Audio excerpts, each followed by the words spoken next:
काली रात में आपका स्वागत है। आप अभी काली रात चैनल पर एक डरावनी और सच्ची घटना सुनने जा रहे हैं। तो आपसे एक रिक्वेस्ट है, इस चैनल को सब्सक्राइब कर लें, क्योंकि ऐसी ही डरावनी और सच्ची घटना इस चैनल पे हमेशा अपलोड करते रहता हूँ। चलिए अब कहानी की तरफ बढ़ते हैं।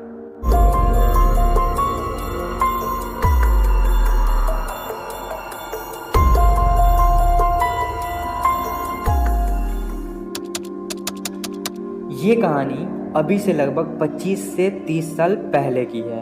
यह कहानी ना तो मेरी है और ना ही मेरे किसी दोस्त की। यह एक सच्ची घटना है जिसे मेरे दादाजी ने मुझे बताया था।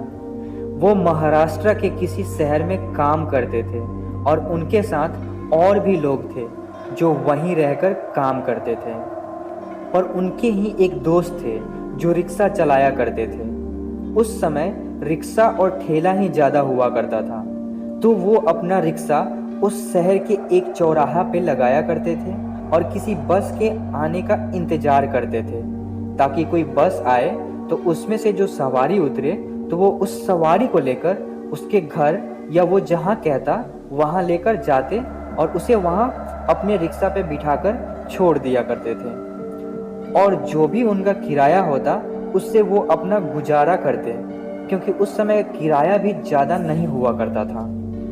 अगर थोड़ा दूर हो तो 5 रुपया, अगर ज़्यादा दूर हुआ तो 5 से 10 रुपया तक ही किराया हुआ करता था। अब इसकी आगे की कहानी मैं अपने दादाजी के दोस्त की जुबानी सुनाऊंगा। एक दिन की बात है जब मैं रिक्शा लेकर किसी सवारी के आने का इंतज़ार कर रहा था, पर दिन भर में बस एक ही सवारी आया था जिससे मुझे बस 5 रुपया की कमाई हो पाई थी।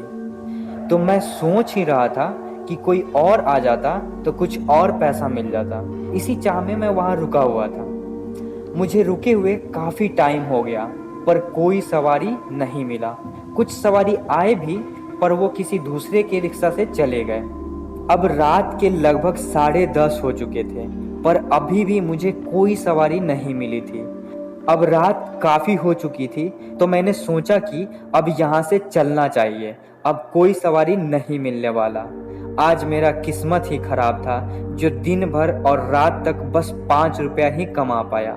यह सोचकर मैं अपना रिक्शा घर की तरफ घुमा ही रहा था कि तभी पीछे से एक आवाज़ आती है। अरे भैया सुनिए, जरा रुकिए।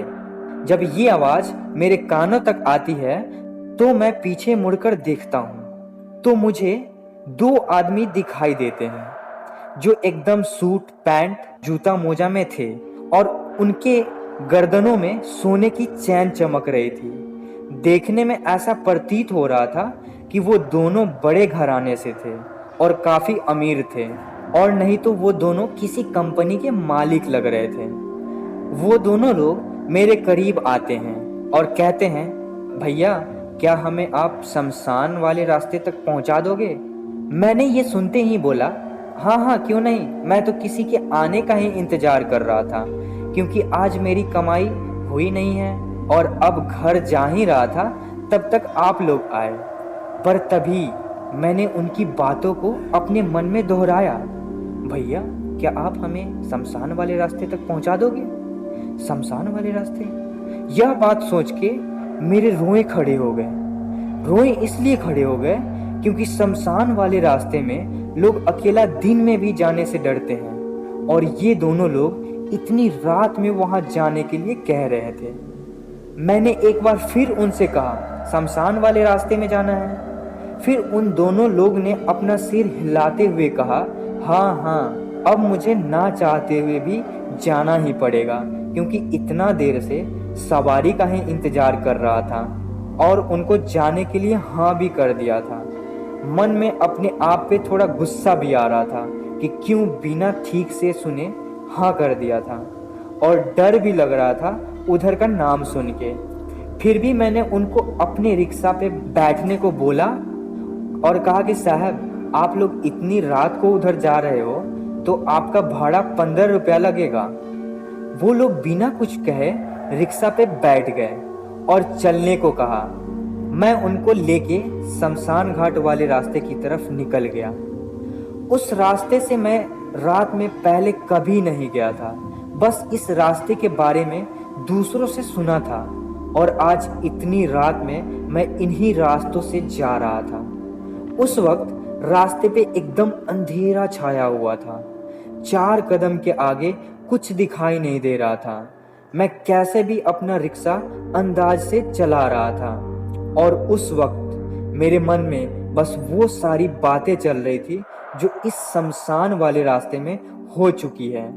कितने लोगों का तो पता नहीं चल पाया और कितने लोगों के लाश इस रास्ते पे सुबह में मिले हैं। एक बार की घटना तो मुझे हमेशा याद ही रहता है। एक सुबह एक लाश मिला था।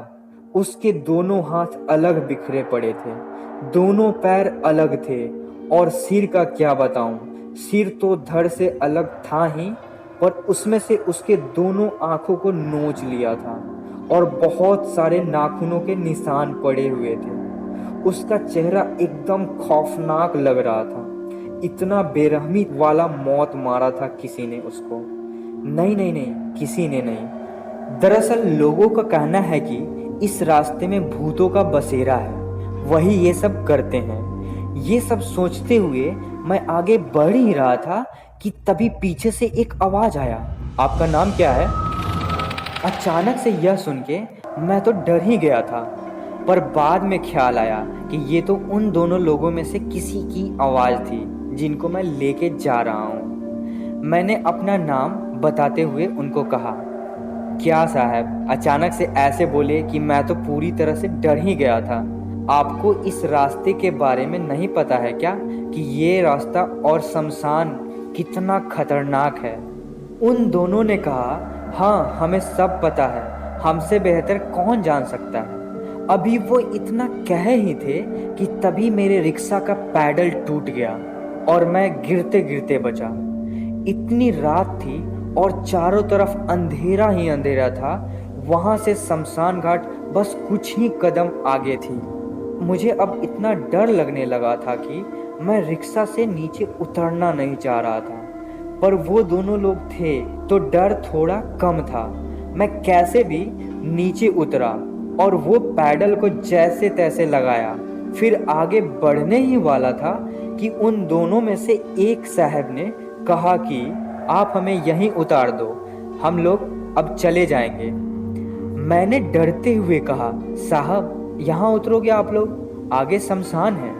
पर उन लोगों ने कहा, कोई बात नहीं, हम लोग नहीं डरते हैं, और वैसे भी आपके रिक्शा का पैडल टूट गया है, बैठा के चलाने में परेशानी होगी। इतना कहकर वो लोग उतर गए और उसमें से एक ने 100 का नोट निकालकर मुझे दिया। मैं 100 का नोट देकर उनको कहता हूँ कि साहब मेरे पास इसके छुट्टे नहीं हैं, अगर आपके पास भी 15 रुपया नहीं है तो 10 ही दे दीजिए, काम चल जाएगा। मैंने ऐसा इसलिए कहा क्योंकि मुझे वहाँ से जल्दी निकलना था। वहाँ डर लग रहा था अंधेरा में, और धीरे धीरे टाइम भी बहुत ज़्यादा निकल गया था। उस समय रात के लगभग 11 से भी ज़्यादा बज चुके थे। अब और यहाँ रुकना मेरे बस की बात नहीं थी।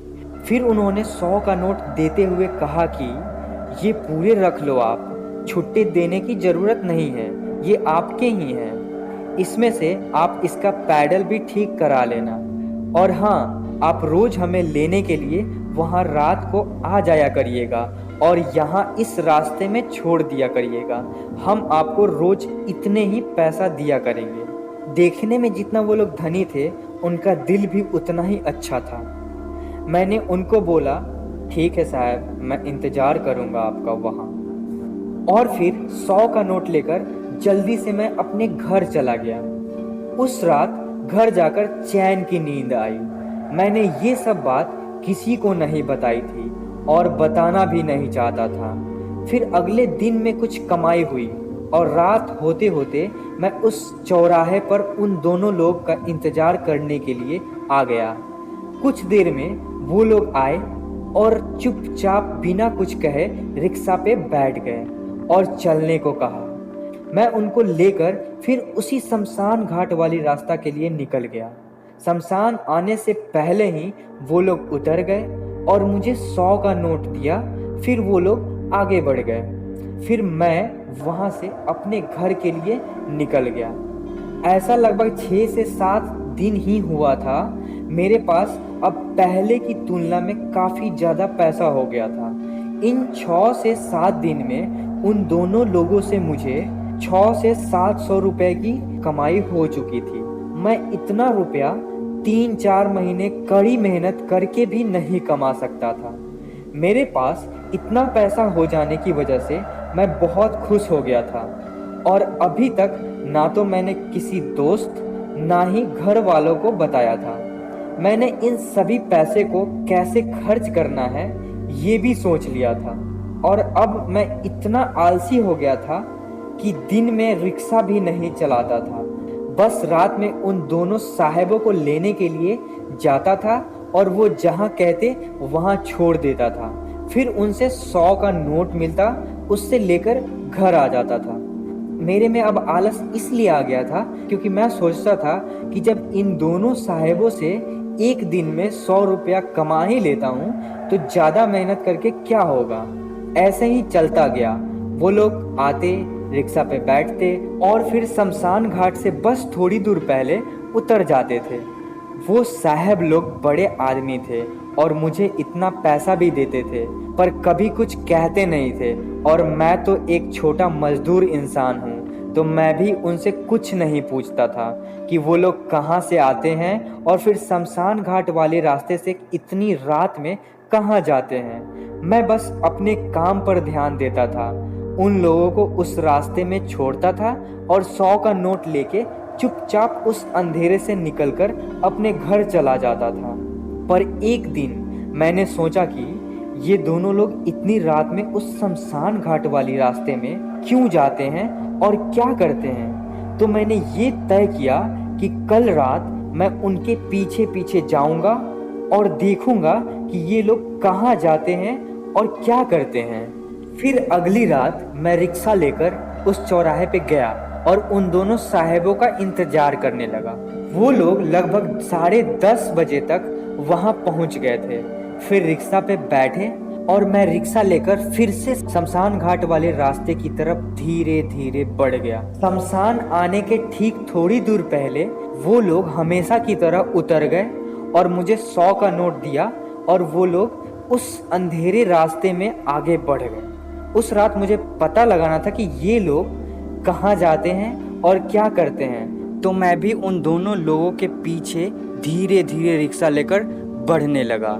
जैसे जैसे वो शमशान नज़दीक आता गया उस रास्ते में और ज़्यादा अंधेरा बढ़ता गया। वो दोनों लोग उस अंधेरा में भी एकदम बिना डरे आगे बढ़े जा रहे थे। अब शमशान घाट काफ़ी नज़दीक आ गया था। तब मैंने देखा कि वो दोनों लोग तेजी में दौड़ने लगे थे। मुझे लगा कि वो शायद शमशान घाट जल्दी से पार करना चाहते होंगे, इसीलिए दौड़ रहे होंगे। मैंने भी अपना रिक्शा थोड़ा तेज कर लिया। फिर मैं उन दोनों की तरफ देखता हूँ तो देखकर हैरान रह जाता हूँ। वो दोनों लोग दौड़ते हुए सीधा शमशान घाट के अंदर जा रहे थे। ये देखकर मैं जहाँ था वहीं रुक जाता हूँ और उन दोनों लोगों को देखने लगता हूँ कि ये लोग उधर क्यों जा रहे हैं। थोड़ी देर में वो लोग शमशान के अंदर पहुंच जाते हैं और ये दोनों लोग पहले साहब की तरह सूट पैंट जूते ये सब पहने हुए थे, वो अब अचानक से गायब होने लगता है।